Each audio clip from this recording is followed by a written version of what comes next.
വലിയ മാറ്റം തന്നെ. വലിയ ആത്മവിശ്വാസത്തിലാണ് ഈ യാത്ര. ഇന്നത്തെ ഈ പരിപാടി മഞ്ചേരിയിലാണ്. ഇത് കഴിയുന്നതോടുകൂടി സ്ഥാനാർത്ഥി പര്യടനം മാത്രമല്ല മറ്റു കുറേ വർക്കുണ്ടായിരുന്നു. അതിന്റെ 4 ഘട്ടം പൂർത്തിയാക്കുകയാണ്. ഇന്നത്തോട് കഴിഞ്ഞാൽ പിന്നെ ഒരു ദിവസം 2 അസംബ്ലി മണ്ഡലങ്ങൾക്കായി ഭാഗിച്ചു കൊടുത്ത് ഫൈനലായിട്ട് റോഡ് ഷോ കൂടി നടത്തുന്നതോടുകൂടി എല്ലാ പരിപാടികൾ അവസാനിക്കുന്നു. നല്ല റെസ്പോൺസാണ് ആളുകളിൽ നിന്ന് കിട്ടുന്നത്. അവർ വളരെ സന്തോഷവാന്മാരാണ്. വലിയൊരു ഭൂരിപക്ഷം സ്വാഭാവികമായും ഞങ്ങൾ പ്രതീക്ഷിക്കുന്നു.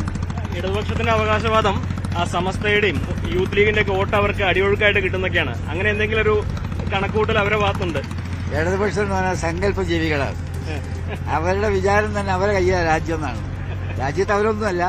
ഇന്ത്യയിൽ നരേന്ദ്രമോദിക്കെതിരായി കോൺഗ്രസിന്റെ നേതൃത്വത്തിൽ വന്നുകൊണ്ടിരിക്കുന്ന വലിയ മുന്നേറ്റം അതിൽ CPM ഒന്നുമല്ല എങ്കിൽ പോലും അവരിങ്ങനെ മോഹങ്ങൾ വെച്ചുകൊണ്ടിരിക്കും.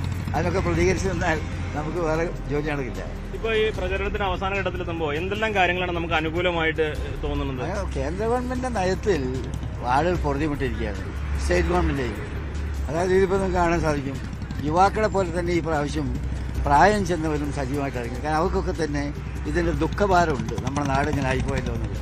അവർ വലിയ ഒരു ജനകീയ മുന്നേറ്റം ഈ കാര്യത്തിൽ വന്നുകൊണ്ടിരിക്കുകയാണ്.